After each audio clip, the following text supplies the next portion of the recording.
Last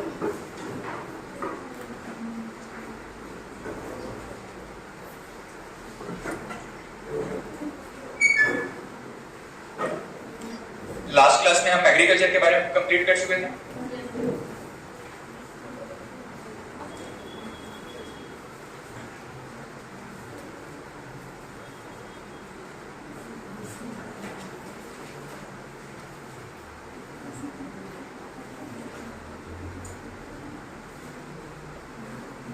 Bharat में LPG reforms कब आए थे?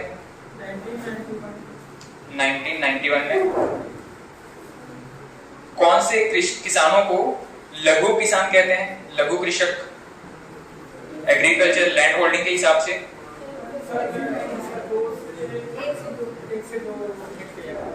और उससे कम वालों को सीमांत किसान, मार्जिनल फार्मर्स कहते हैं। ठीक।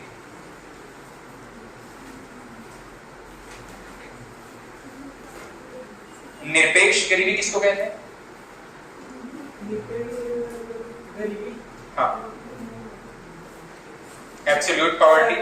उसमें रियल में गरीब होता है और सापेक्ष की तुलना में जैसे कि उसमें रिलेटिव लोग रहते हैं, दोनों को देख के हाँ उसमें वास्तविक। ठीक। निरपेक्ष मतलब वास्तव में जो गरीब है, और सापेक्ष मतलब कंपैरेटिवली गरीब है। हो सकता है उसके पास खाने पीने की समस्या ना हो, उसका रहन सहन बहुत अच्छा हो, पर किसी और की तुलना में उसके पास केवल कम पैसे हैं, इसी वजह से उसको गरीब मान रहे हैं। ठीक है।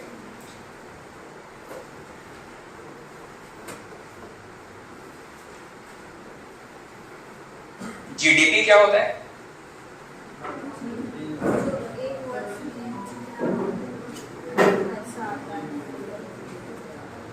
एक मिनट, आप बताओ जीडीपी क्या होता है? जैसे बैठे रहो, कोई दिक्कत नहीं। जीडीपी आज पहला क्लास है, 2-3 क्लास आए हो पीछे, मतलब गैप था कुछ क्लासेस में। आप बताओ सर, जीडीपी क्या होता है? देश की कुल आय का अंतिम मूल्य।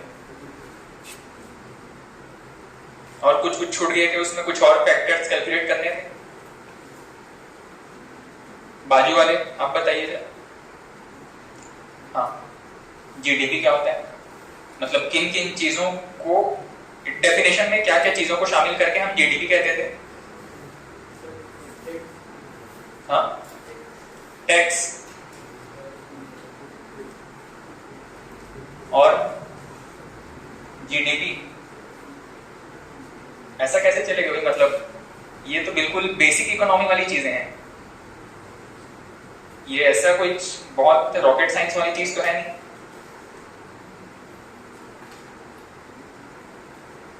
कुछ समझ में नहीं आया था क्या? क्या आप लोग तो मेरे ख्याल से आ रहे हो रेगुलर नहीं आ रहे? दिखते तो है उस क्लास में। अच्छा मैम आप बताओ, जीडीपी उत्पादित अंतिम मूल्य, और कुछ? जीडीपी और जीएनपी में क्या डिफरेंस है? आराम से सोच के बताओ, जीडीपी और जीएनपी में क्या डिफरेंस है?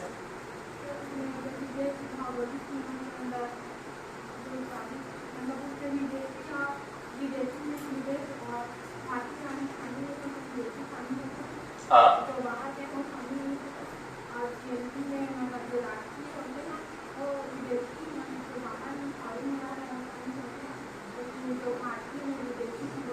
उनको शामिल नहीं करते। ठीक है।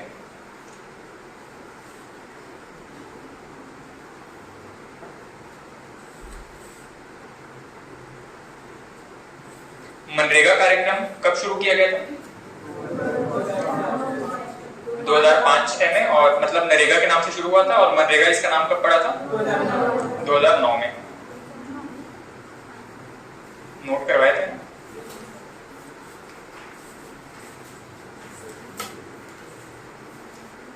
भारत में समर्थन मूल्य शब्द सुने, पढ़े, क्या होता है समर्थन मूल्य? मतलब किसी भी फसल के लिए एक बेसिक जो मूल्य प्रोवाइड करते हैं उसको समर्थन मूल्य कहा जाता है। और सरकार के CACP जो commission for agriculture and cost price जो कमीशन है वो जारी इसको घोषणा करता है और सरकार के द्वारा इसको फिर जारी किया जाता है। ठीक है, कितनी फसलों के लिए MSP जारी किया जाता है? 23 फसल है। किसान क्रेडिट कार्ड योजना के बारे में पढ़े थे? कब शुरू किया गया था इसको? 98-99 में।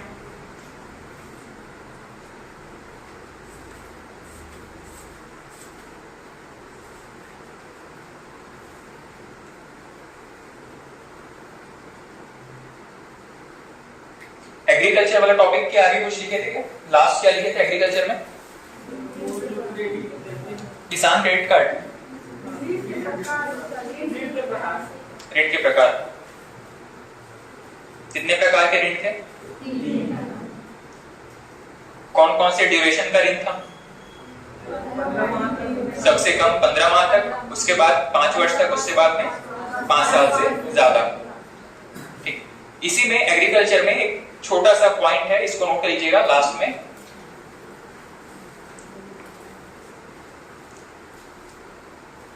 भारत में सिंचाई परियोजनाओं का वर्गीकरण। भारत में सिंचाई परियोजनाओं का वर्गीकरण।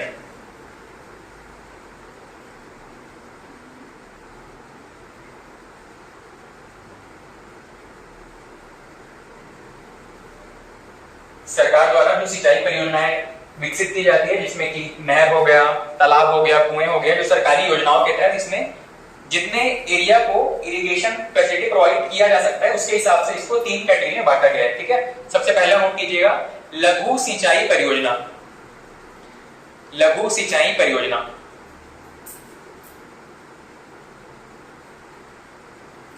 लघु सिंचाई परियोजना, ब्रैकेट में लिख लीजिएगा 2000 हेक्टेयर तक लघु सिंचाई परियोजना। इसका मैक्सिमम कैपेसिटी रहता है, मैक्सिमम 2000 हेक्टेयर को सिंचाई प्रोवाइड कर सकता है, 2000 हेक्टेयर। ठीक है, एग्जांपल लिख लीजिएगा, कुएं, तालाब। एग्जांपल कुएं, कॉमा, तालाब। सेकंड है मध्यम सिंचाई परियोजना। मध्यम सिंचाई परियोजना 2000 से 10,000 हेक्टेयर तक, 2000 से 10,000 हेक्टेयर तक।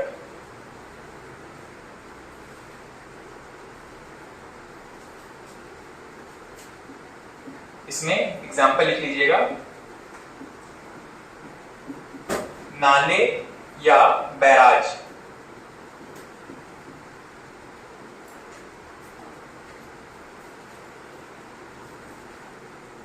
नाला वो गंदा पानी वाला नाला नहीं है ना, छोटे ऐसे बैराज, ऐसे एनीकट बनाए जाते हैं जहां पर नदियों का साफ पानी रोका जाता है, इसी को ही नाले और बैराज कहा जाता है।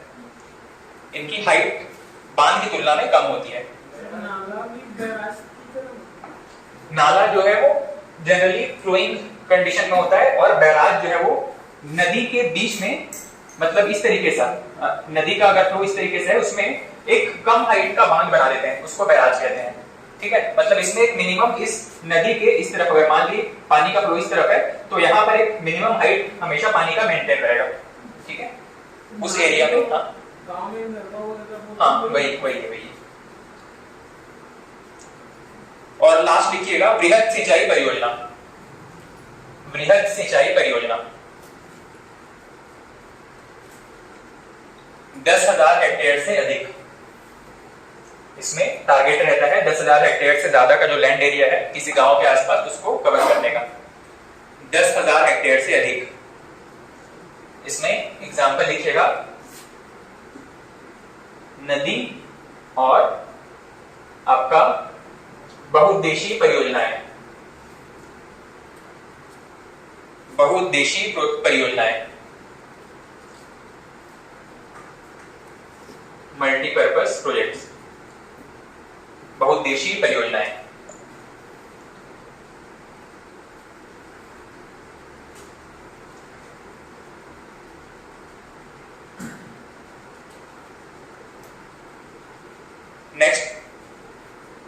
ये सिंचाई के हिसाब से कैटेगरी में देखा था, और कुछ मिसलेनियस पॉइंट है इरिगेशन से संबंधित, इसको बस नोट करके फैक्ट के तौर पर बस नोट करके चले आइएगा।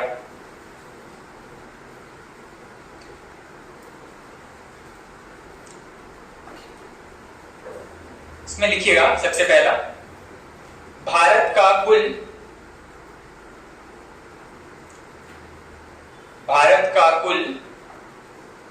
34% कृषि भूमि, भारत का कुल 34% कृषि भूमि सिंचित क्षेत्र के अंतर्गत आता है, सिंचित क्षेत्र के अंतर्गत आता है।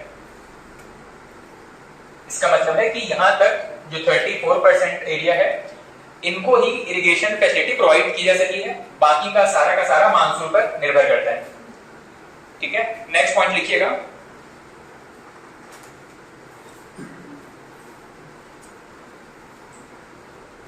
क्षेत्रफल के आधार पर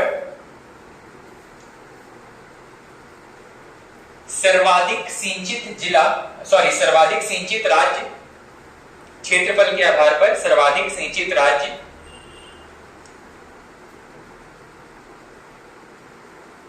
उत्तर प्रदेश तथा सबसे कम महाराष्ट्र है। क्षेत्रफल के आधार पर सर्वाधिक सिंचित राज्य उत्तर प्रदेश और सबसे कम महाराष्ट्र है। महाराष्ट्र का जो पूर्वी हिस्सा है ना, जिसको विदर्भ कहते हैं, वो जनरली वहां पे ड्रॉट वाली सिचुएशन रहती है हमेशा। नेक्स्ट पॉइंट लिखिएगा, प्रतिशत के आधार पर सर्वाधिक सिंचित राज्य पंजाब, प्रतिशत के आधार पर सर्वाधिक सिंचित राज्य पंजाब तथा सबसे कम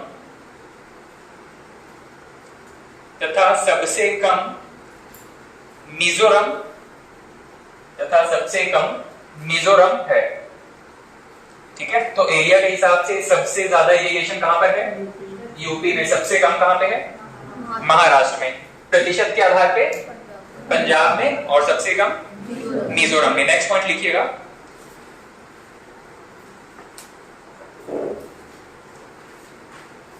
सर्वाधिक सिंचित फसल, जिसको सबसे ज्यादा पानी की जरूरत पड़ती है, सर्वाधिक सिंचित फसल, इसमें टॉप 3 जो क्रॉप्स हैं उनका नाम इस तरीके से लिख लीजिएगा, फर्स्ट, सेकंड, थर्ड करके। सर्वाधिक सिंचित फसल गन्ना, सेकंड गेहूं और तीसरा चावल। गन्ना, गेहूं और चावल।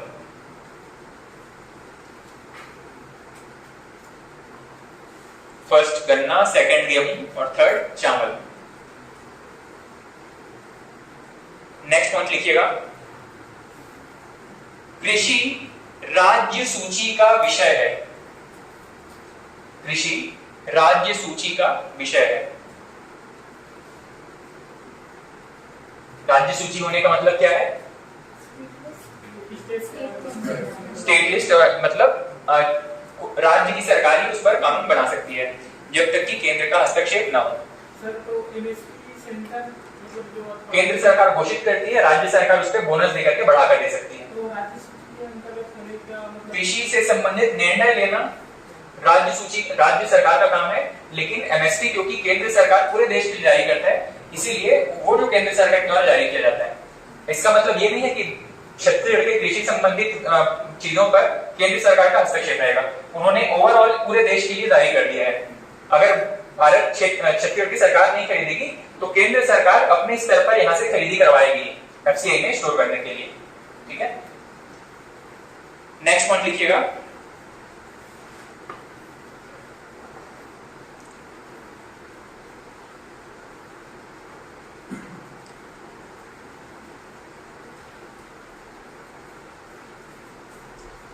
भारत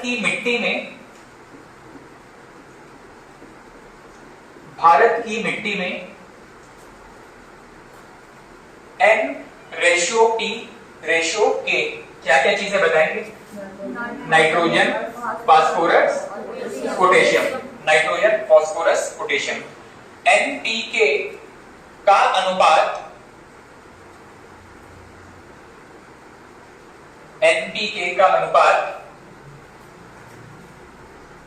4:2:1 होना चाहिए। भारत की मिट्टी में NPK का अनुपात 4:2:1 होना चाहिए।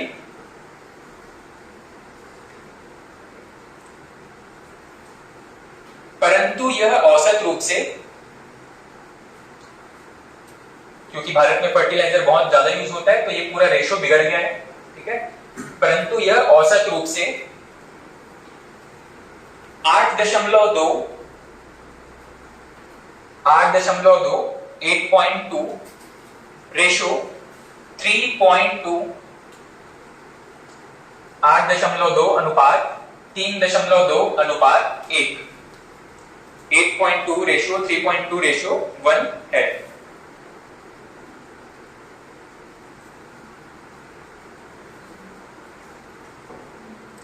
नेक्स्ट पॉइंट लिखिएगा,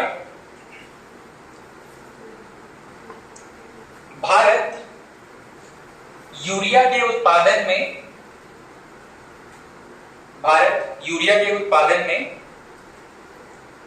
पूर्णतः आत्मनिर्भर है। भारत यूरिया के उत्पादन में पूर्णतः आत्मनिर्भर है।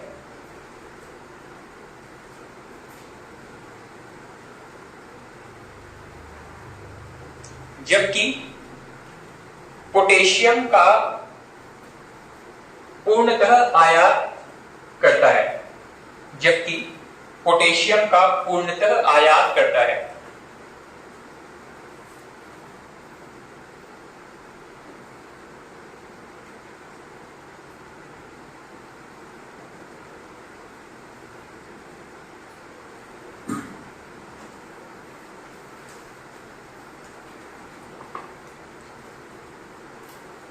नेक्स्ट पॉइंट लिखिएगा, छत्तीसगढ़ में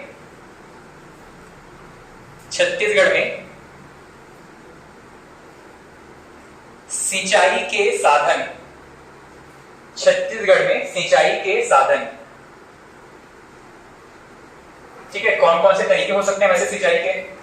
एक तो आपके तालाब हो गए, कुएं हो गए, और डैम, बहुउद्देशीय परियोजनाएं हो गई, और कोई ट्यूबवेल्स जो किसान अपने खेत पर खुद लगाते हैं, और नहर। हाँ, बारिश को छोड़ दे तो बाकी उसके अलावा कौन कौन से साधन हो सकते हैं। तो और छत्तीसगढ़ में कौन कौन से मेथड हैं उसको इस तरीके से लिखिएगा, ठीक है। सबसे ज्यादा कौन सा है, सबसे कम कौन सा, इस तरीके से। छत्तीसगढ़ में सिंचाई के साधन, ठीक। और इसमें सबसे पहला है नहर।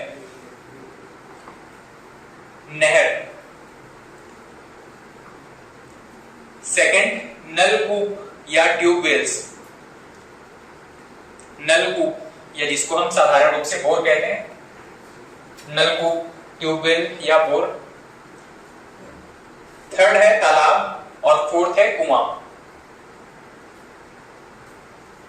तो प्रश्न आपको सिर्फ ये पूछता है कि छत्तीसगढ़ में सर्वाधिक सिंचाई किस तरीके से होती है? नहरों के द्वारा, ठीक है।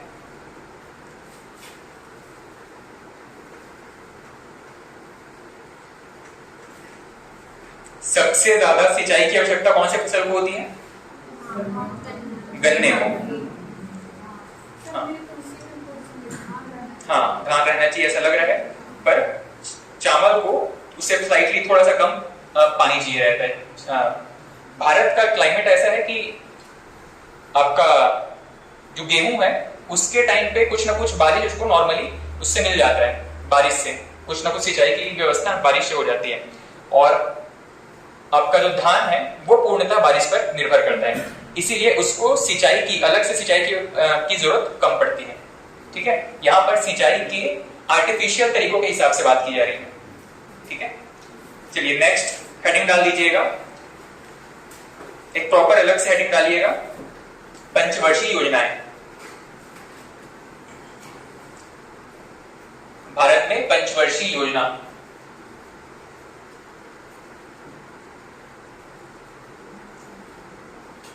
भारत में पंचवर्षीय योजना।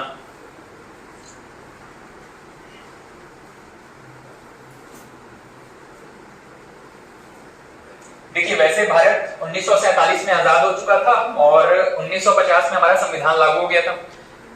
भारत में इस समय तक एक जो सरकार काम कर रही थी उसको जनरली हम अंतरिम सरकार कहते हैं, ठीक है। जो संविधान सभा भारत के लिए संविधान बनाने का काम की थी वही या उसी के सदस्य जो है वो सरकार के रूप में काम कर रहे थे, क्योंकि उस समय तक इलेक्शन का कोई प्रोसेस फाइनल हुआ नहीं था। इलेक्शन एक्चुअली में भारत में 1952 से स्टार्ट होते हैं, ठीक है। तो इससे पहले सरकार किस तरीके से चल रही थी, तो सरकार वही लोग चला रहे थे जो कि भारत में संविधान निर्माण का काम किए थे, और इसको कहा जाता है अंतरिम सरकार या इंटरिम गवर्नमेंट, ठीक है। तो भारत में आजादी के बाद से 1947 से लेकर के ये लोग काम कर रहे थे सरकार के रूप में। अब यहाँ पे ये देखा गया कि भारत को किस तरीके से हम आगे इसके ग्रोथ के लिए प्लान करेंगे। तो इस समय तक 1947 से लेके 1951 तक जनरली, क्योंकि 1950 में संविधान लागू हुआ था, तो 50 तक आते आते हमारे पास कोई ऐसा ठोस प्लान नहीं था। मतलब सरकार अपने हिसाब से हर एक सेक्टर के लिए अलग अलग डिसीजन ले रही थी। लेकिन जब हमको चाहिए कि एक लॉन्ग टर्म विजन चाहिए, तो उसके लिए हमें लॉन्ग टर्म के लिए प्लान भी करना पड़ेगा। और हमने ये देखा कि रूस एक ऐसा देश है जो कुछ ऐसे प्लान्स लेकर के आता है अपने देश की ग्रोथ के लिए, जो कि 4 साल 5 साल या थोड़े लंबे समय के लिए वो अपना विजन रखता है कि इस लंबे समय के दौरान हमको किन किन चीजों पर फोकस करना है। तो भारत ने सबसे पहले रूस को देखा कि वहां पर एक 5 इयर्स प्लान जैसा कुछ सिस्टम है जिसको हम भारत में अडॉप्ट कर सकते हैं। इस 5 ईयर प्लान में क्या है, देखिए कोई भी सरकार वैसे 5 साल तक काम करती है, और जब वो सरकार चुन करके आए तो वो क्या कह सकती है कि हम अगले 5 साल के दौरान, अपने कार्यकाल के दौरान भारत में इन क्षेत्रों के लिए ये पॉजिटिव काम करना चाहते हैं या फिर ये सकारात्मक परिवर्तन करना चाहते हैं। इसी को ही रूस में 5 ईयर प्लान कहा गया था।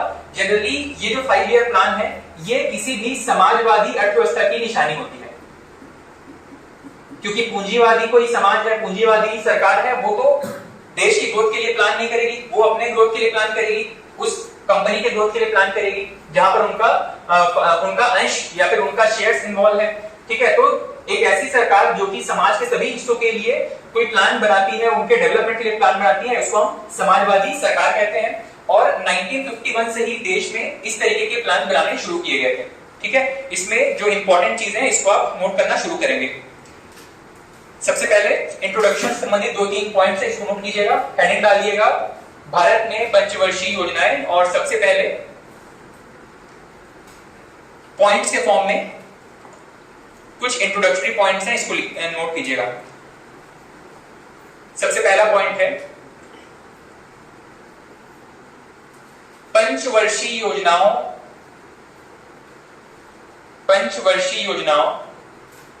का विचार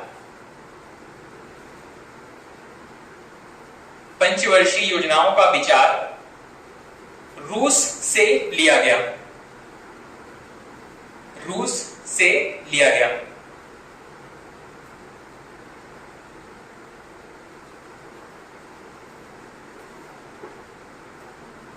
नेक्स्ट पॉइंट लिखिएगा,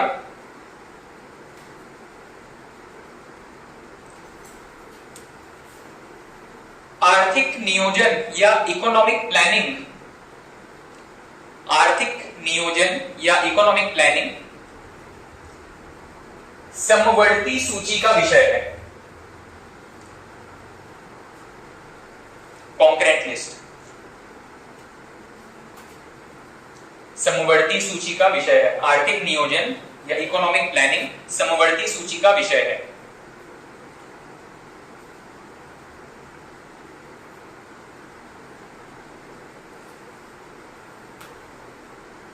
नेक्स्ट पॉइंट लिखिएगा, भारत ने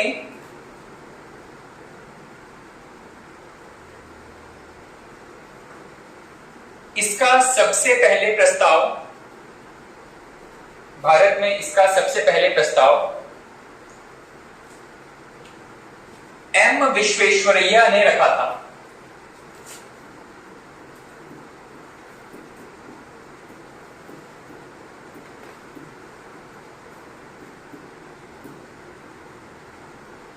एम विश्वेश्वरैया ने रखा था।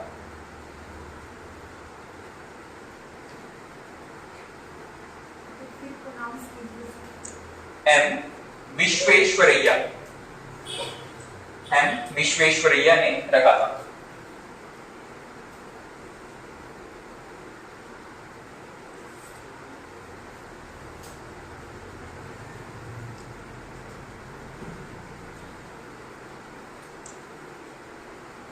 ठीक, इसके बाद में 19 मतलब भारत में वैसे प्लान बनने शुरू हुए थे 1951 में, लेकिन इसका जो विचार है 1930s के टाइम से ही शुरू हो गया था।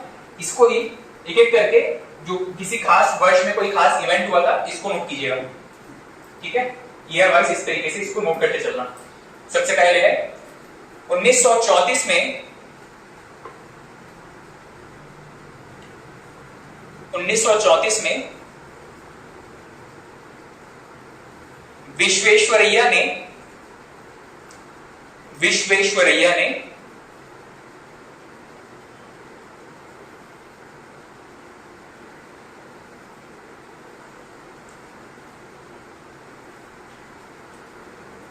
अपनी पुस्तक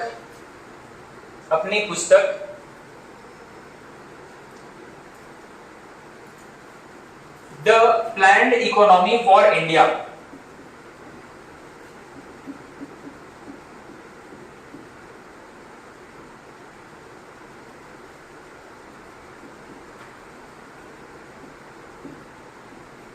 the planned economy for India, Visvesvaraya ने the planned economy for India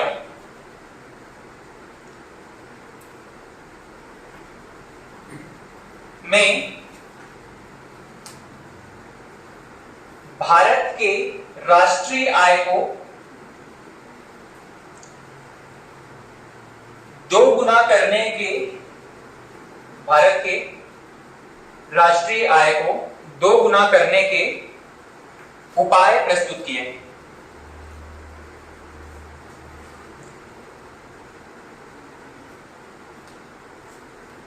ठीक है, 19 वैसे भारत में इकोनॉमी की जो प्रॉपर या कह सकते हैं कि स्ट्रक्चरल जो चेंजेस हुए वो 1951 से हुए थे। प्लानिंग यहां से देखने को मिलेगा, पर इसके पहले बैकग्राउंड में क्या क्या चीजें हो रही थी जिसकी वजह से हमने इसको अडॉप्ट किया था। तो 1934 में सबसे पहले एम विश्वेश्वरैया ने अपनी किताब लिखी थी the planned economy for India, और इसमें उन्होंने बताया था कि इस तरीके से भारत की जो इनकम है उसको 2 गुना किया जा सकता है।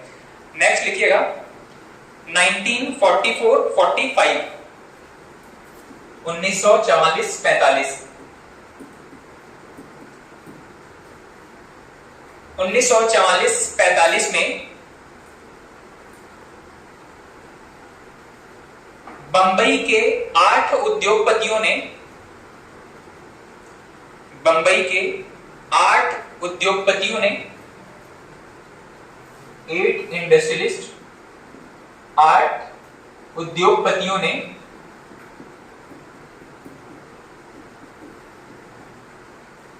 मिलकर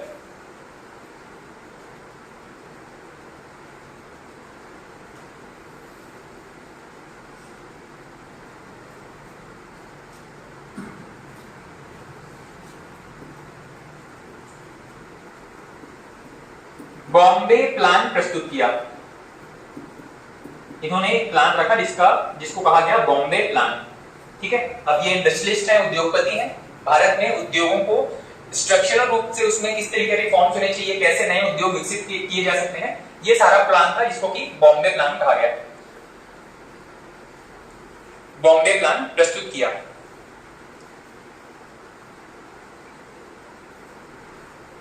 नेक्स्ट लिखिएगा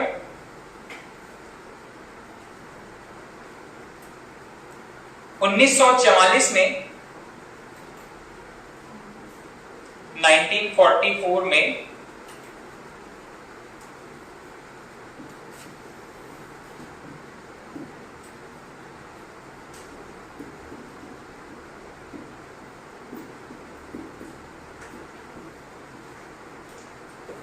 श्रीमन नारायण अग्रवाल ने, श्रीमन नारायण अग्रवाल ने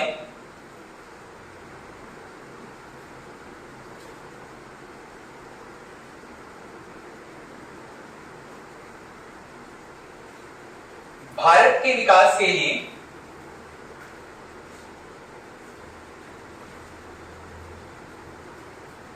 गांधीवादी योजना का प्रस्ताव रखा।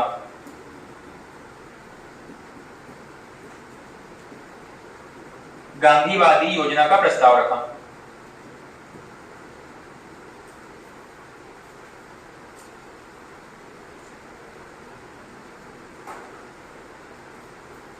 ठीक, अब ये गांधीवादी योजना क्या है?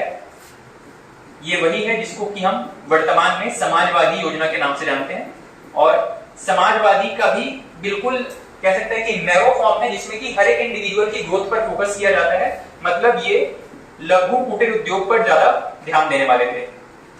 हर एक व्यक्ति सक्षम हो अपने आप में, इनको किसी के पास नौकरी के लिए जाने की आवश्यकता ना हो, ये इस प्लान में शामिल था, गांधीवादी योजना।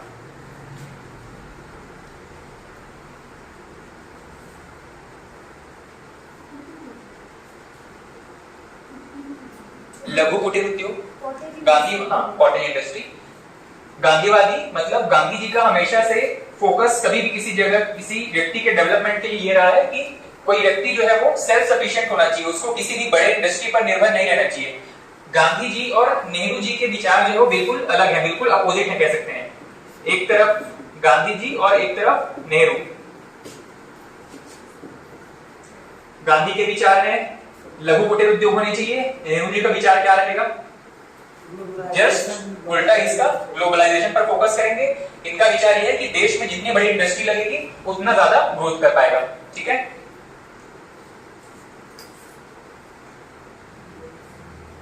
नेक्स्ट पॉइंट लिखिएगा। भारत में पंचवर्षीय योजनाओं के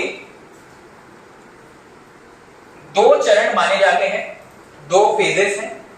भारत में पंचवर्षीय योजनाओं के 2 चरण माने जाते हैं।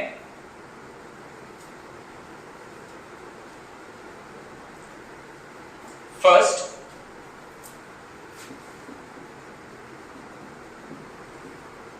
(1950) से लेकर के 1950 से लेकर के 1990।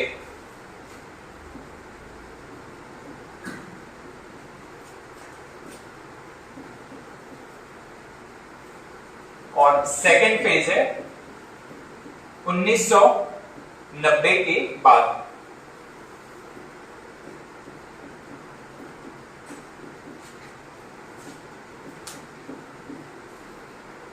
उन्नीस सौ 1950 से लेकर के 1990 तक का जो समय था, जिसको कि LPQ मॉडल के नाम से जानते हैं। भारत में जो आर्थिक गतिविधियां थी, अर्थव्यवस्था थी, इसको हम LPQ मॉडल के अंदर रखते हैं। और 1990 के बाद जो परिवर्तन होने शुरू हुए उसको हम LPG मॉडल कहते हैं।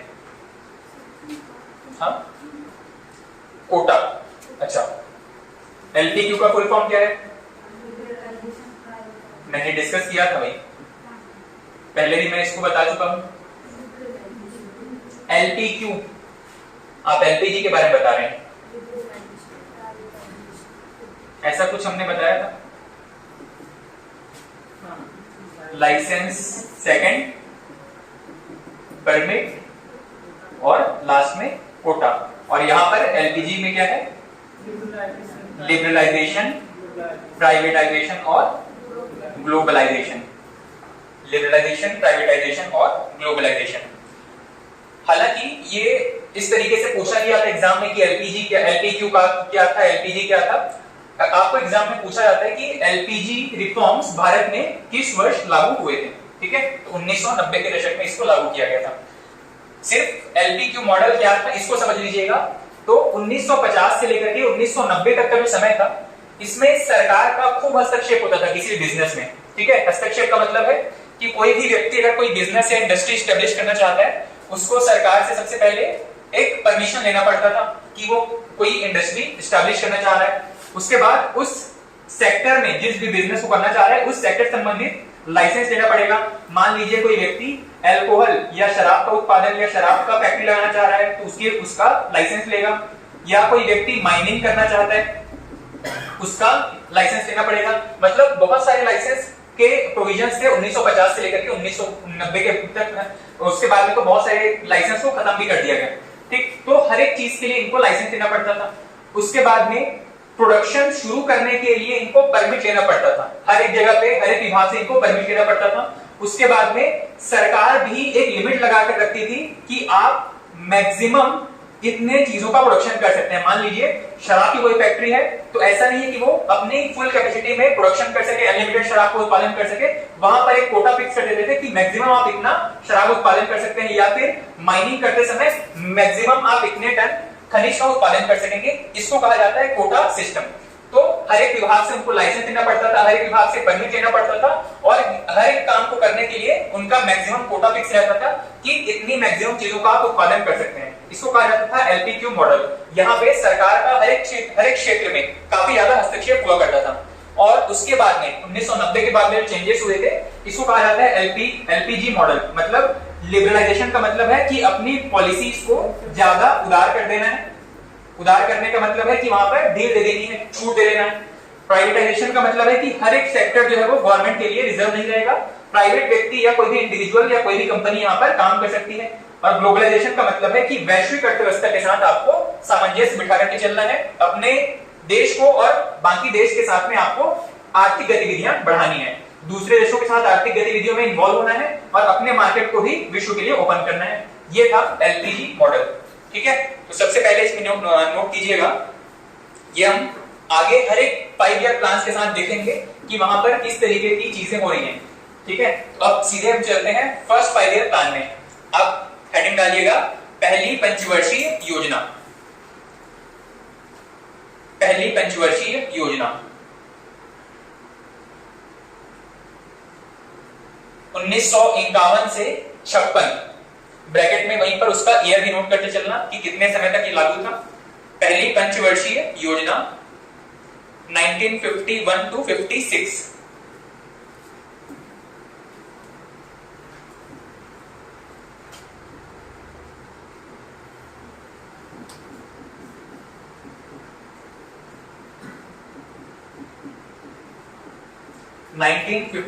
से 56 कुछ 5 ईयर प्लान ऐसे हैं जहां पर किसी खास अर्थशास्त्री या विश्व के किसी प्रसिद्ध इकोनॉमिस्ट के जो मॉडल है, जिसके हिसाब से वो उस देश में, जिस देश का वो व्यक्ति अर्थशास्त्री था, उस देश में उन्होंने विकास को गति दी थी, वैसे व्यक्तियों के नाम कुछ इकोनॉमी कुछ 5 ईयर प्लान में इंपॉर्टेंट है। जैसे कि फर्स्ट 5 ईयर प्लान में जो मॉडल हमने अपनाया था, वहां पे एक अर्थशास्त्री का नाम यहाँ पे फेमस है, इसको कहा जाता है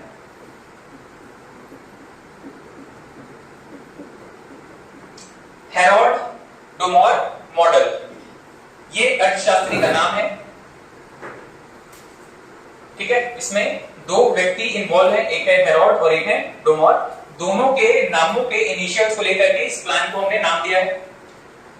ये जो 5 ईयर प्लान है, जिसमें हमने जो भी कॉन्सेप्ट है इन्हीं के बताए गए, इन्हीं के द्वारा सुझाए गए आर्थिक सिद्धांतों को भारत में लागू किया था। इस वजह से इस 5 ईयर प्लान को हम कह रहे हैं हेरोल्ड डोमोर मॉडल। ठीक, नेक्स्ट इसमें लिखिएगा, सेकंड इसमें नेक्स्ट पॉइंट लिखिएगा। अब बार बार आप पंचवर्षीय योजना लिखने की जगह इस तरीके से F5 लिख सकते हैं, 5 ईयर प्लान। इस पंचवर्षीय योजना में कृषि और सिंचाई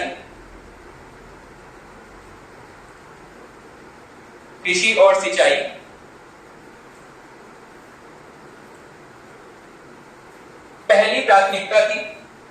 कृषि और सिंचाई पहली प्राथमिकता थी। इन क्षेत्रों पे विकास करना पहली प्राथमिकता था। कृषि और सिंचाई पहली प्राथमिकता थी। इसके साथ ही परिवहन और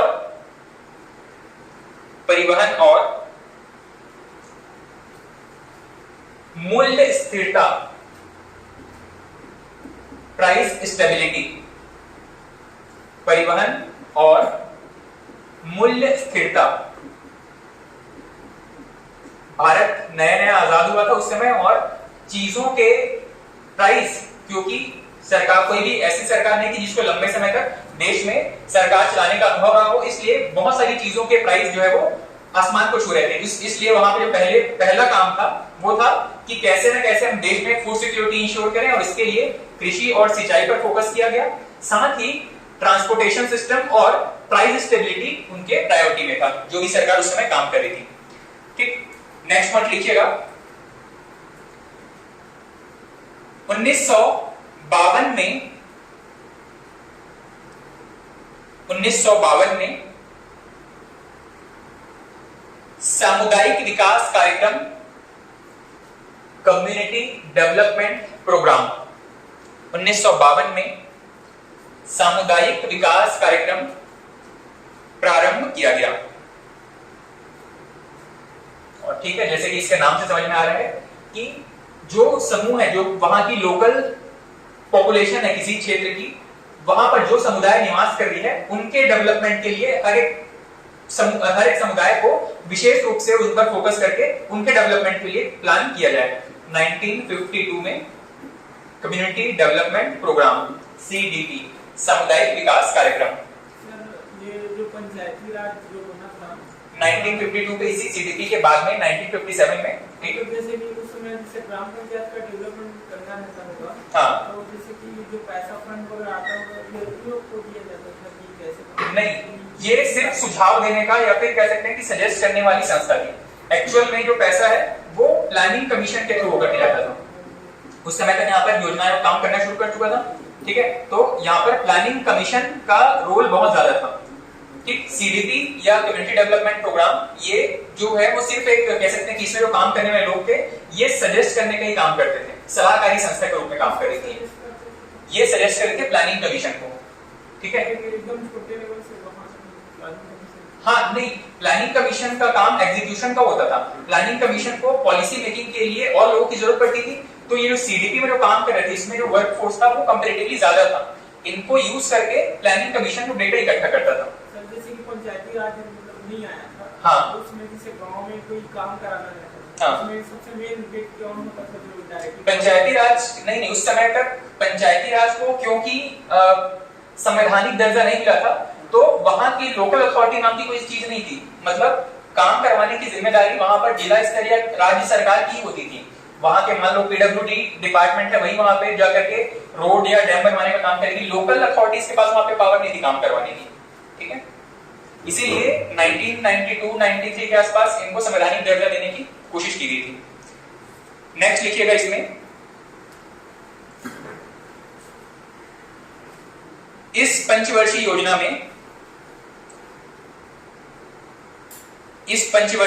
में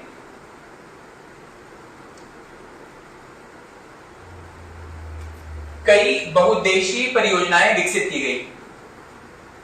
कई बहुउद्देशीय परियोजनाएं, multipurpose projects,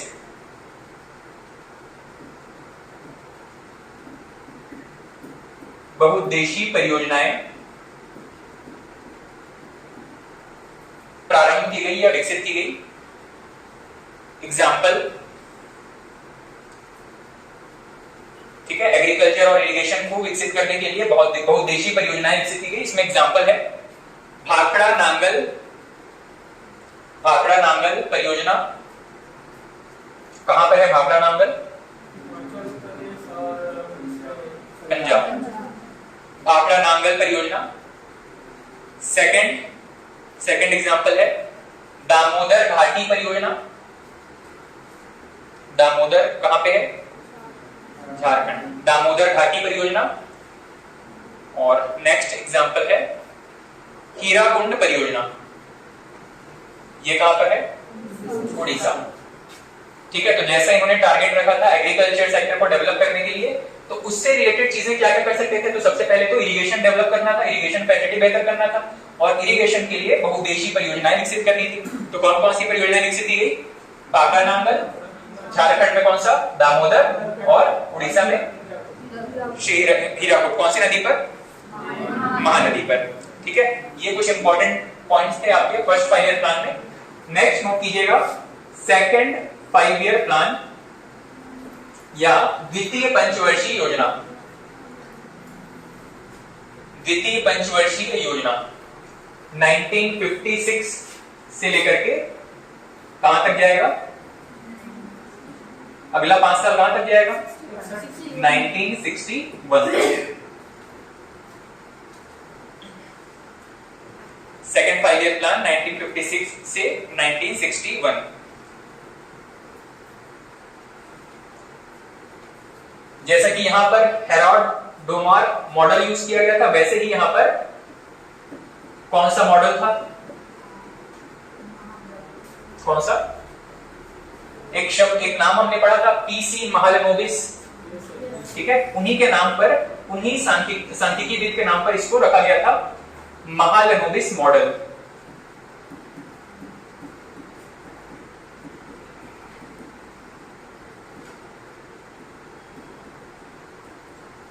Mahalanobis model. Second 5 year plan जिस व्यक्ति के अर्थशास्त्र के सिद्धांतों पर बेस्ड था वो था PC Mahalanobis model. PC Mahalanobis जो कि प्रकाश चंद्र महालनोबिस एक भारत के प्रख्यात स्टैटिस्टिशियन थे, इनके नाम पर इसको रखा गया। ठीक, इसमें प्रायोरिटी क्या थी? फर्स्ट 5 ईयर प्लान में क्या प्रायोरिटी थी? एग्रीकल्चर पे सबसे ज्यादा प्रायोरिटी थी, उसके अलावा परिवहन और मूल्य स्थिरता। यहां पर एग्रीकल्चर को अगर हम फर्स्ट प्रायोरिटी मान करके चले, वैसे ही यहां पर फर्स्ट प्रायोरिटी उद्योग, फर्स्ट प्रायोरिटी या फिर सर्वाधिक प्राथमिकता वाले क्षेत्र, इसमें लिखिएगा तीव्र औद्योगिकरण,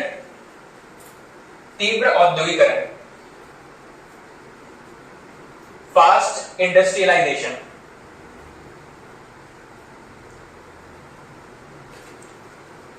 तीव्र औद्योगिकरण पहली प्राथमिकता थी।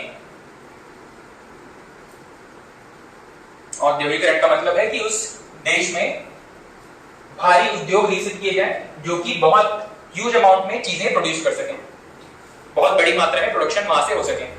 ठीक है, अब इसके कुछ एग्जांपल लिखिएगा। जो भारी उद्योग लगाए गए थे उसमें कौन कौन से उद्योग थे, कहां कहां पर थे?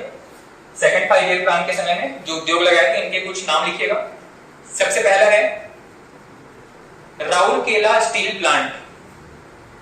राउरकेला कहां पर है? Orissa. Rourkela steel plant, bracket में उड़ीसा।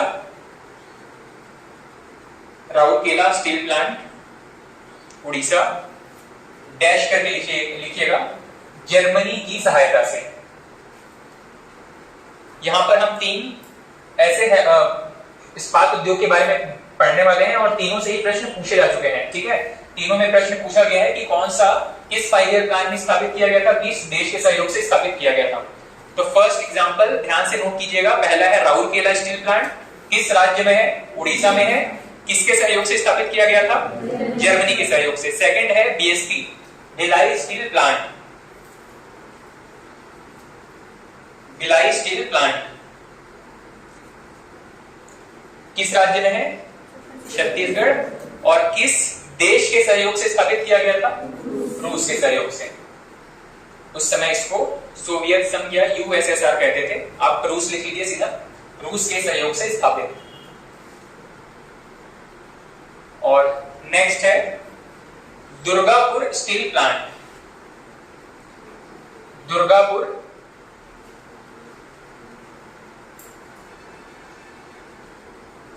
दुर्गापुर स्टील प्लांट, ये कहां पर है? पश्चिम बंगाल।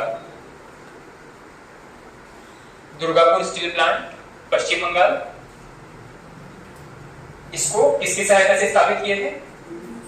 ब्रिटेन की सहायता से। ठीक है, तो कौन कौन से एग्जांपल हमने देखे? सबसे पहला स्टील प्लांट कौन सा था? राउरकेला। कौन से देश के सहयोग से? जर्मनी के सहयोग से। सेकंड आपका बीएसपी, किसके सहयोग से? रूस के सहयोग से। और तीसरा है दुर्गापुर, ब्रिटेन के सहयोग से। ठीक है, तो कौन सा किसके सहयोग से स्थापित किया गया था, ये प्रश्न पूछे जाते हैं जनरली। नेक्स्ट पॉइंट लिखिएगा,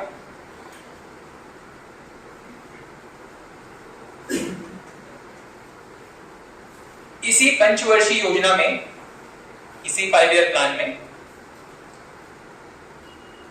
पंचायती राज व्यवस्था का भी प्रारंभ किया गया।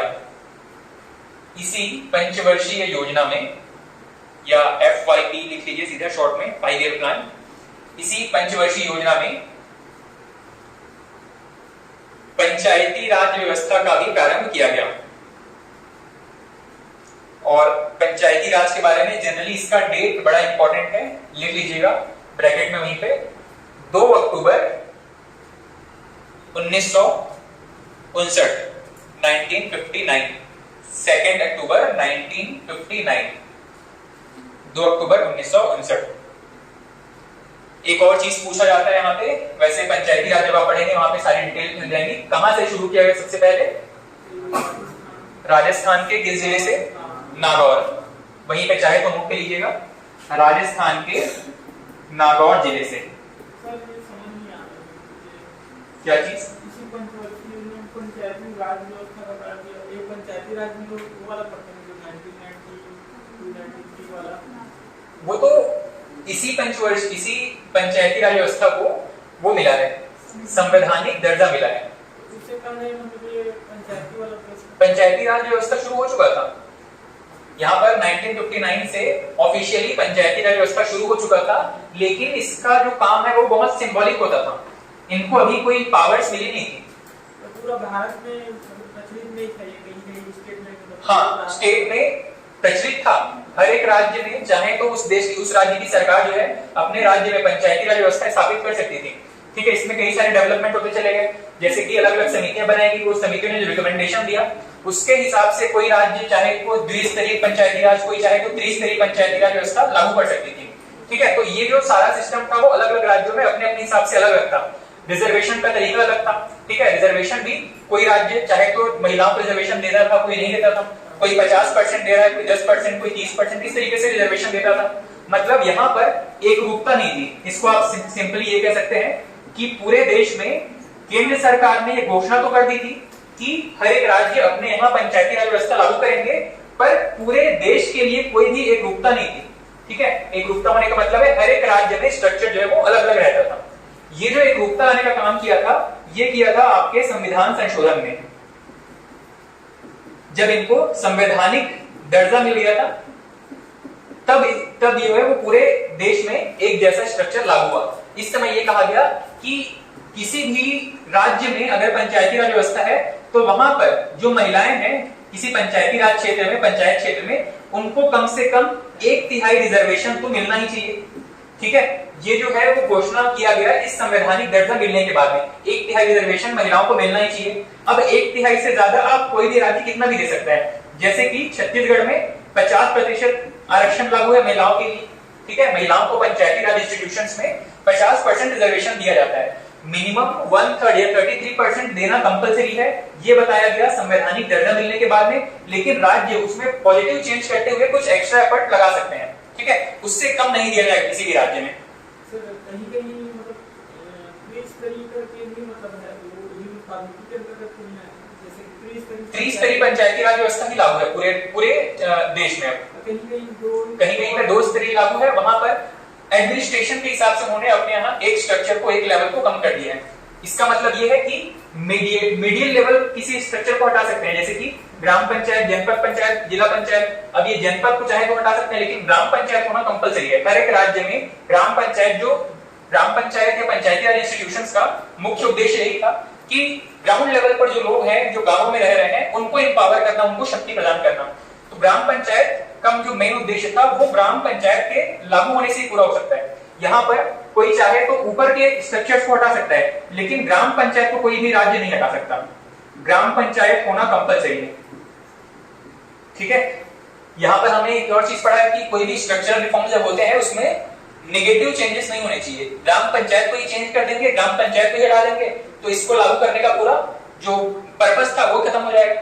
ठीक है, इसमें नेक्स्ट पॉइंट नोट कीजिएगा, 2 अक्टूबर 1959 को ग्राम पंचायत लागू किया गया और राजस्थान के नागौर जिले में सबसे पहले इसको शुरू किया गया। ठीक, इतनी चीजें नोट कर लिए। इस योजना को देने वाले या इस योजना के जो मॉडल के व्यक्ति थे, जिसको नाम पर इसको रखा गया, कौन थे? पीसी महालनोबिस। ठीक है, ये प्रश्न पूछा गया है। तो महालनोबिस के बारे में पूछा गया है। सेकंड 5 ईयर प्लान कब से कब तक लागू था ये पूछा गया है। और ये जो 3 जो इंडस्ट्री लगाए गए थे इसके बारे में पूछा गया। पीएससी व्यापम में अलग अलग समय पे इसको पूछा गया। ठीक, नेक्स्ट थर्ड 5 ईयर प्लान।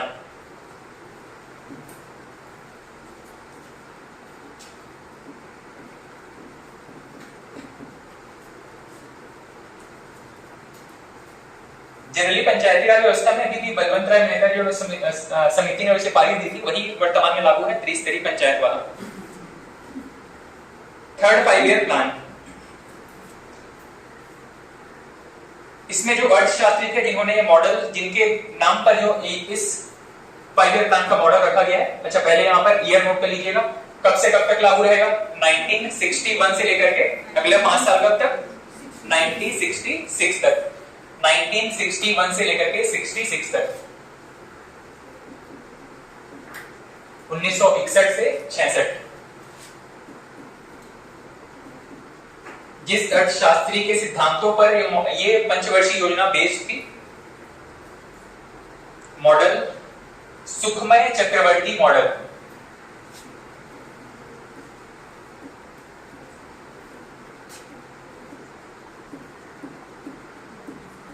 सुखमय चक्रवर्ती मॉडल।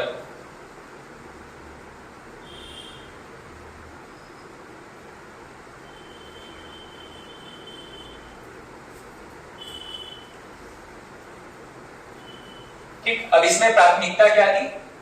इसमें प्राथमिकता थी सेल्फ सफिशिएंट या आत्मनिर्भर होना। अलग अलग चीजें जो कि भारत इंपोर्ट करता था उस समय, खास करके खाद्यान्न हो गया और रॉ मटेरियल्स हो गए, आपके आयरन वगैरह हो गए, उन सभी में सेल्फ सफिशिएंट होने का उद्देश्य था। इसमें लिखिएगा प्राथमिकता डैश करके स्वावलंबी अर्थव्यवस्था का निर्माण। स्वावलंबी अर्थव्यवस्था का निर्माण, भारत अपने उपयोग की सभी चीजें स्वयं पैदा कर सके या फिर प्रोडक्शन कर सके, ये यहां पर प्राथमिकता थी। स्वावलंबी अर्थव्यवस्था का निर्माण, स्वावलंबी अर्थव्यवस्था का निर्माण। अब इस पंचवर्षीय योजना के दौरान जो इंपॉर्टेंट इवेंट्स थे या कोई इंपॉर्टेंट संस्था का गठन हुआ था, इसको पॉइंट में लिखते चलिएगा, ईयर और उस संस्थान, उस स्कीम का नाम या संस्था का नाम। इसमें सबसे पहले लिखिएगा 1964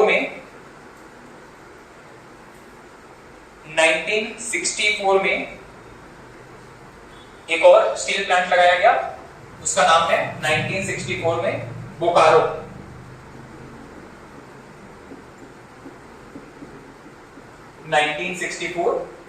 बोकारो स्टील प्लांट।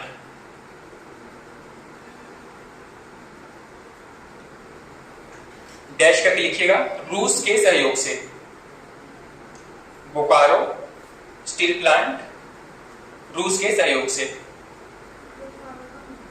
बोकारो कहां पर है? झारखंड में, उड़ीसा में?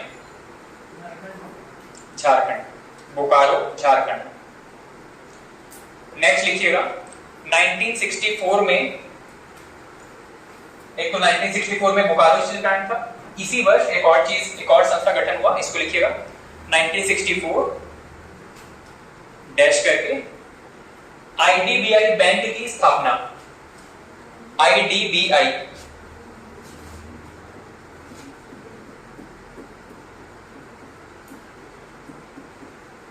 आईडीबीआई बैंक की स्थापना। नेक्स्ट 1965 एफसीआई,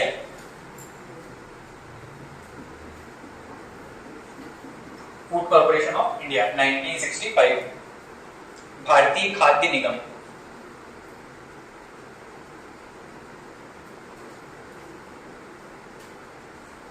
आईडीबीआई का फुल फॉर्म?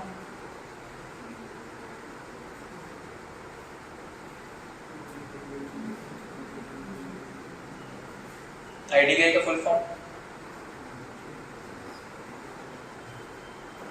चाहे तो नोट कर लीजिएगा। आईडीबीआई का full form industrial development bank of India. Industrial development bank of India. Second 5 year plan में सरकार ने बहुत प्रमोट करके बड़े बड़े इंडस्ट्री तो लगा दिए, पर क्योंकि इंडस्ट्री चलाने का अनुभव नहीं था देश में, अब ये जो इंडस्ट्री थे जो कि सेकेंड 5 ईयर प्लान में हमने लगाए थे, वो अब घाटे में जाने लगे थे। उनको फाइनेंशियली हेल्प करने के लिए थर्ड 5 ईयर प्लान आते आते हमको एक अलग से बैंक स्थापित करने की जरूरत पड़ गई, जो कि उन फैक्ट्रीज को या उन बड़ी बड़ी इंस्टीट्यूशंस को, इंडस्ट्री को हेल्प कर सके, और वही था IDBI bank, industrial development bank of India, जो नए पब्लिक को भी डायरेक्टली लोन प्रोवाइड कर नहीं, पब्लिक के लिए ये जो विशेष नाम है जैसे कि इंडस्ट्रियल डेवलपमेंट, वो इंडस्ट्री को ही पैसा देगी। रीजनल रूरल बैंक, तो वो रूरल एरिया में ही लोन बांटेगा, ठीक है। होम कोई बैंक ऐसा है जो कि होम लोन्स के लिए है, वो आम दूसरे काम के लिए नहीं, सिर्फ होम या होम से संबंधित प्रोजेक्ट्स के लिए ही लोन बांटने का काम करती है, ठीक है। इसका उद्देश्य क्या था? सिर्फ इंडस्ट्री को पैसा देना। नेक्स्ट लिखिएगा इसमें, यह योजना पूर्णतः असफल रही, यह योजना पूर्णतः असफल रही। एग्जाम में यहां से एक और क्वेश्चन बनता है आपके लिए, पूछा जाता है कौन सा 5 ईयर प्लान सर्वाधिक असफल रहा या पूर्णतः असफल रहा? कौन सा असफल था? Third 5 year plan. अब इसके कारण भी नोट कर लीजिए, कौन कौन से कारण थे जिसकी वजह से ये असफल रहा। सबसे पहला कारण है, ठीक है, आपने क्या लिखा अभी, यह योजना सर्वाधिक असफल रही, और इसी के साथ में इसके रीजंस नोट कर लीजिएगा, किस कारण से यह योजना असफल रही। पहला रीजन था 1962 का भारत चीन युद्ध, 1962 भारत चीन युद्ध, India China war. Next reason था 1965 का भारत पाकिस्तान युद्ध, 1965 का भारत पाकिस्तान युद्ध।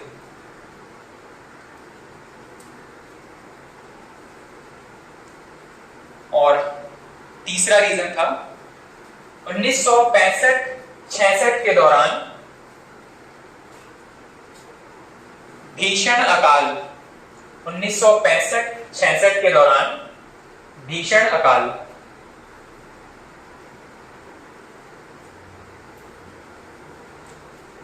ठीक है, तो सबसे पहली चीज 90 आपका जो थर्ड 5 ईयर प्लान था कब से कब तक था?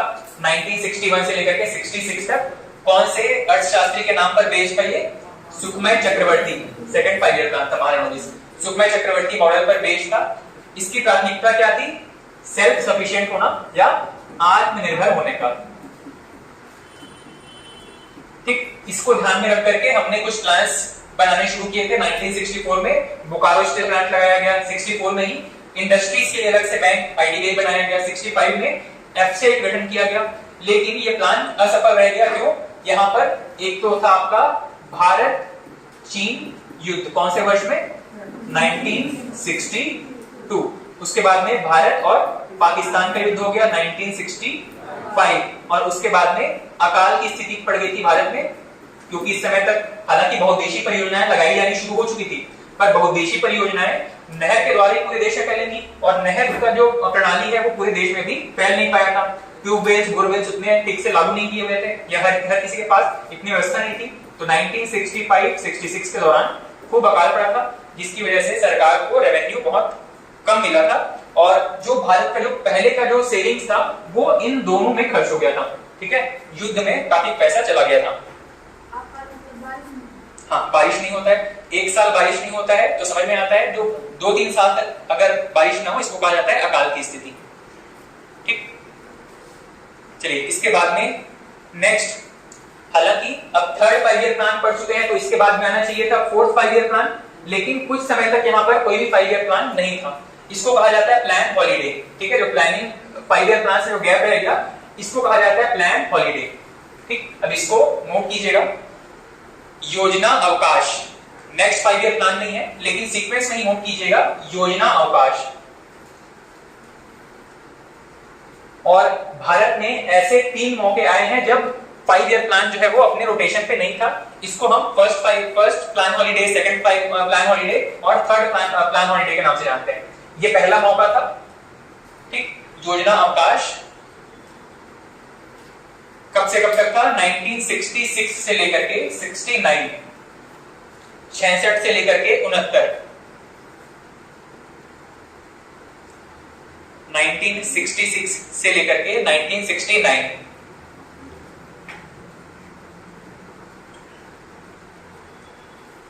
इसमें तो 2-3 पॉइंट्स बचे हैं काम की, उसको नोट कीजिएगा।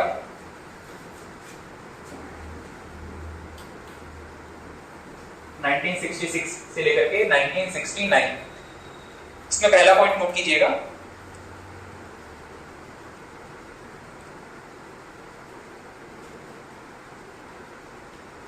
इस योजना अवकाश के पीछे या इस योजना अवकाश का मुख्य कारण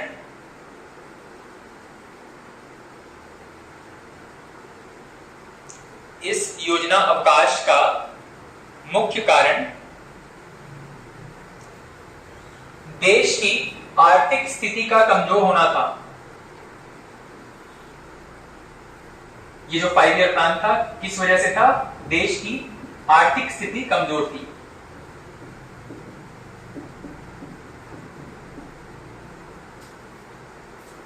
आर्थिक स्थिति का कमजोर होना था।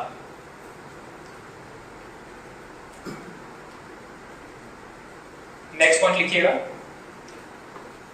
इस दौरान एक वर्ष के या एक वर्षीय योजनाओं पर ध्यान दिया गया। इस दौरान एक वर्षीय योजना पर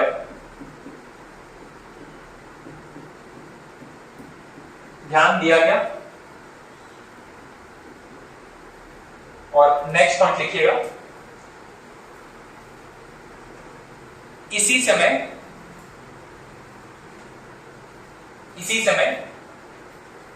भारत में हरित क्रांति प्रारंभ हुई। इसी समय भारत में हरित क्रांति प्रारंभ हुई।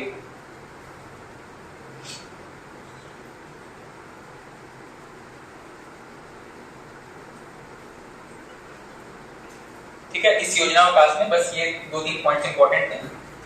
नेक्स्ट कौन सा 5 ईयर प्लान आएगा? थर्ड के बाद में 5 ईयर प्लान में कुछ गैप रह गया, इसको हम प्लान हॉलिडे कहते हैं। उसके बाद में आपका fourth 5 year plan. Fourth 5 year plan 1969 से 74। 1969 से लेकर के 1974।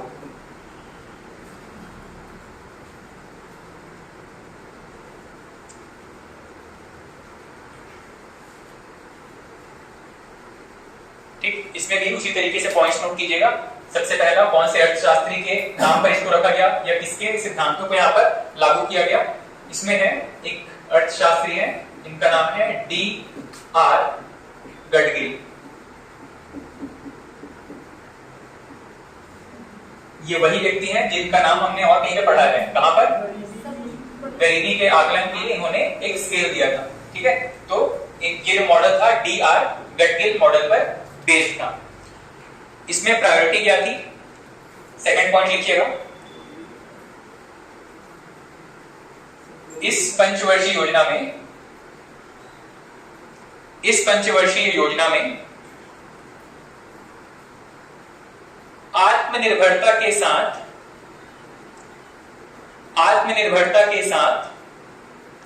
आर्थिक विकास का लक्ष्य रखा गया। इस पंचवर्षीय योजना में आत्मनिर्भरता के साथ आर्थिक विकास का लक्ष्य रखा गया।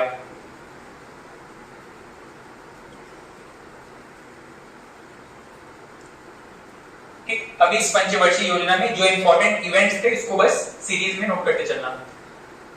सबसे पहला इंपॉर्टेंट काम था 1969 में। ठीक है, लिखिएगा 1969 डैश करके 14 वाणिज्यिक बैंकों का राष्ट्रीयकरण। 14 वाणिज्यिक बैंकों का राष्ट्रीयकरण।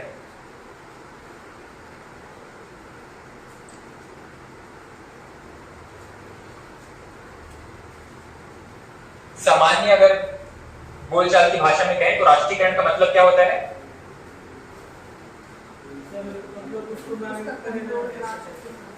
राष्ट्र के हाथ में कंट्रोल दे देना। राष्ट्र में किसको कंट्रोल देंगे? मोदी जी को, गवर्नमेंट, जो भी इसमें गवर्नमेंट होगी उसको। ठीक। राष्ट्रीयकरण का मतलब क्या है कि कोई भी प्राइवेट कंपनी है उसको सरकारी कर देना, अगर बहुत सामान्य भाषा में कहें तो सरकार का शेयर होल्डिंग उसमें ज्यादा कर देना। ठीक। तो इस समय 14 बैंकों का राष्ट्रीयकरण किया गया। यहीं पर मतलब ये आर्थिक विकास का ये लक्ष्य था, तो बैंकों का राष्ट्रीयकरण करने से क्या फायदा मिलेगा? इसको हम बैंक पर टॉपिक पे ज्यादा बेहतर तरीके से डिस्कस कर पाएंगे, पर यहाँ पर इसका अगर बेसिक 2-3 पॉइंट्स हमें अगर समझना चाहें तो हालांकि भारत में बैंकों का जो स्टार्टिंग है वो 1860 के बाद से शुरू हो गया था। अंग्रेजों ने अपने फायदे के लिए या फिर ब्रिटेन के साथ ट्रांजैक्शन, क्योंकि उनको यहीं पे लेन देन करना होता था, तो वहां पर ट्रांजैक्शन के लिए उन्होंने भारत में बैंक की स्थापना शुरुआत की थी। ठीक। अब भारत में धीरे धीरे, क्योंकि भारत में बैंक स्थापित करना बहुत इजी काम होता था उस समय तक, जब अंग्रेज यहाँ पर थे उस समय तक, तो भारत में बैंक बहुत ज्यादा मात्रा में या फिर बहुत संख्या में स्थापित कर दिए गए थे। अब ये जो बैंक थे ये लोगों से पैसा तो ले लेते थे, ठीक है, लोगों का पैसा जमा कर लेते थे, लेकिन इनको जब वापस करने की बारी आती थी तो बहुत सारे बैंक जो है वो दिवालिया घोषित कर देते खुद को, क्योंकि इस समय तक सारे बैंक प्राइवेट होते थे, इन पे सरकार का कोई कंट्रोल नहीं था, सरकार का हस्तक्षेप नहीं था, तो लोगों के पैसे वापस करना भी सरकार की जिम्मेदारी नहीं थी। बैंक प्राइवेट था, प्राइवेट कंपनी बंद हो गई, लोगों के पैसे वहां पे डूब गए। ऐसे बहुत सारी घटनाएं जब होने लगी थी एक सीरीज में, तब सरकार ने ये किया कि अब इन जो बैंक्स हैं इन पर कोई ना कोई कंट्रोल रखना या रेगुलेशन रखना जरूरी है। और इसी वजह से सरकार ने सबसे पहले यहाँ पर क्या किया, कुछ बैंक ऐसे थे जिनकी पूंजी, कुछ ऐसे बैंक से जिनकी पूंजी ज्यादा थी, मतलब वो देश में ज्यादा नुकसान पैदा कर सकते थे उस समय, ऐसे बैंक जिनकी पूंजी उस समय 50 करोड़ या उससे ज्यादा थी, ऐसे 14 बैंकों को इन्होंने टारगेट किया और इन 14 बैंक को इन्होंने सरकार के अंडर कर लिया। इसको हम कह रहे हैं सरकार द्वारा किया जाने वाला राष्ट्रीयकरण। ठीक है, लोगों के हितों को संरक्षित करने के लिए यहाँ पे सरकार ने कदम उठाया था। ठीक, इसमें नोट कीजिएगा 14 बैंकों का राष्ट्रीयकरण, और वहीं पे चाहे तो नोट कीजिएगा जिनकी पूंजी 50 करोड़ या इससे अधिक थी। 14 बैंकों का राष्ट्रीयकरण किया गया जिनकी पूंजी 50 करोड़ या इससे अधिक थी। इसी में ही, इसी 5 ईयर प्लान में कुछ इंपॉर्टेंट चीजें हैं, उसको भी नोट कीजिएगा। 1971 भारत पाकिस्तान युद्ध, 1971 भारत पाकिस्तान युद्ध। नेक्स्ट 1974 भारत में नाभिकीय परीक्षण, न्यूक्लियर टेस्ट किया गया भारत में पहली बार, भारत में नाभिकीय परीक्षण। और इसको क्योंकि पूरी दुनिया उस समय न्यूक्लियर वॉर से बचना चाहती थी, नाभिकीय परीक्षण करने के लिए किसी को परमिशन नहीं दिया गया था, इसीलिए इस प्रोजेक्ट को एक अलग से कोड दिया गया था। इस कोड का नाम था स्माइलिंग बुद्धा। स्माइलिंग बुद्धा, ये जो नाभिकीय परीक्षण था इसको कहा गया स्माइलिंग बुद्धा। ठीक है, तो स्माइलिंग बुद्धा किस चीज के बारे में है, नाभिकीय परीक्षण को जो दिया गया सीक्रेट कोड था ये था स्माइलिंग बुद्धा। और नेक्स्ट पॉइंट लिखिएगा परिवार नियोजन कार्यक्रम। इस दौरान, इस पंचवर्षीय योजना के दौरान, सर वो 1974 में था। हाँ 1974 में ये स्माइलिंग बुद्धा। और नेक्स्ट परिवार नियोजन कार्यक्रम, इस पूरे पंचवर्षीय योजना का लक्ष्य था पॉपुलेशन कंट्रोल करने के लिए। नेक्स्ट इसी में ही नेक्स्ट लिखिएगा दुग्ध क्रांति की शुरुआत, दुग्ध क्रांति की शुरुआत, मिल्क रिवॉल्यूशन। ब्रैकेट में इसको ऑपरेशन फ्लड भी कहा जाता है, इसी में ही ब्रैकेट में लिख लीजिएगा ऑपरेशन फ्लड।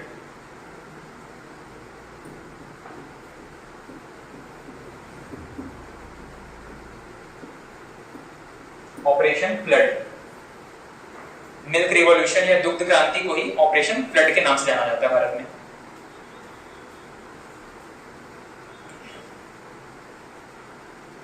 ठीक है, तो इसमें क्या क्या चीजें थी, भारत की अर्थव्यवस्था, ये जो इस समय मॉडल था डीआर गैडगिल मॉडल 1969, इस समय बैंकों का राष्ट्रीयकरण किया गया। उसके बाद में 72 भारत और इसका युद्ध था, 1971 भारत पाकिस्तान युद्ध। उसके बाद में 1974 नाभिकीय परीक्षण और साथ में परिवार नियोजन कार्यक्रम ऑपरेशन फ्लड इसी पंचवर्षीय योजना के दौरान किया गया था।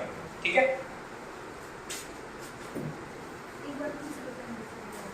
क्या चीज को? स्माइलिंग बुद्धा। कोड इसलिए दिए थे क्योंकि जनरली ऐसा कोई सीक्रेट काम होता है उसके लिए इस तरीके से कोड दे करके बताया जाता है ताकि किसी को अगर इंफॉर्मेशन पहुंचानी हो कि इस विषय में काम हो रहा है तो उनको बार बार ये बताना ना पड़े कि हम नाभिकीय परीक्षण करने वाले हैं या किसी देश में हम आक्रमण करने वाले हैं या फिर कोई हम पे आक्रमण करने वाला है उसके खिलाफ हम अपने जवानों को तैयार कर रहे हैं। तो ये जो पूरा प्रोजेक्ट होता है उसको कोई सीक्रेट नाम दे दिया जाता है। ठीक है, यही सीक्रेट नाम था इसके लिए, स्माइलिंग बुद्धा। ठीक, और ये सीक्रेट रखने की जरूरत क्यों पड़ी? क्योंकि देश में यूएसए का उस समय पे रेस्ट्रिक्शन था कि कोई भी देश अब नाभिकीय परीक्षण नहीं करेगा। ठीक है, नाभिकीय परीक्षण रोकना चाहता था। जो जिन देशों के पास नाभिकीय क्षमता आ चुकी थी वो बाकी देशों को रोकना चाहते थे नाभिकीय परीक्षण करने से, इस वजह से। ठीक है, अब हाँ इसमें 1974 का जो परीक्षण कर रहे थे उसमें कुछ लीक हो गया तो अमेरिका ने कुछ रिस्ट्रिक्शन वगैरह लगाया था। हाँ, इसी वजह से लंबे समय तक भारत को गेहूं का जो आयात है उसपे कमी कर दी गई थी भारत को।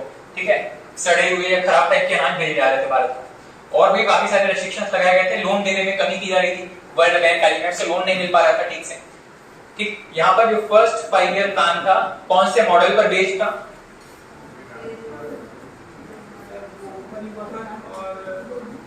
हेराल्ड डोमार मॉडल पर बेस्ड था।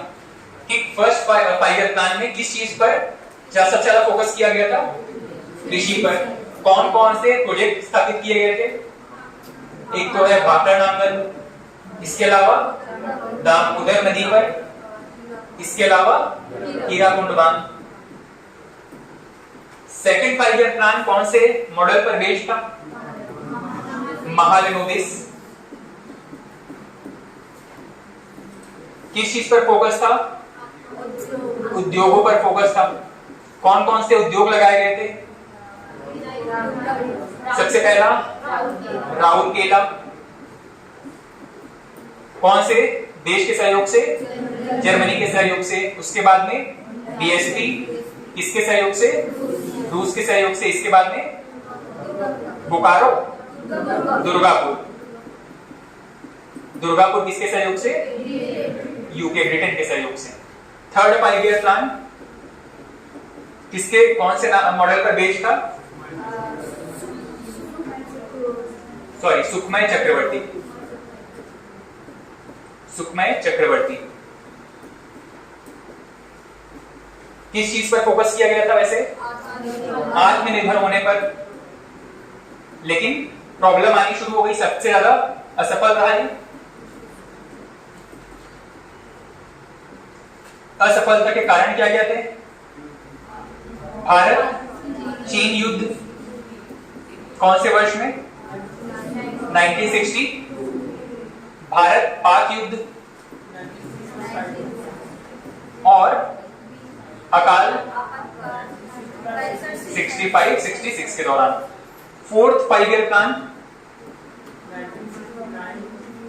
कौन से मॉडल पर बेस्ड था?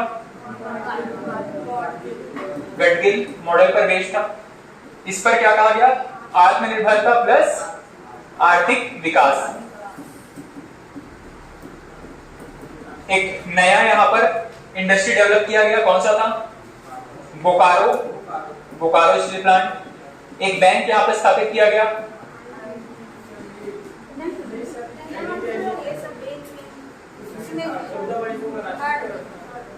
नाइनटीन 69 में।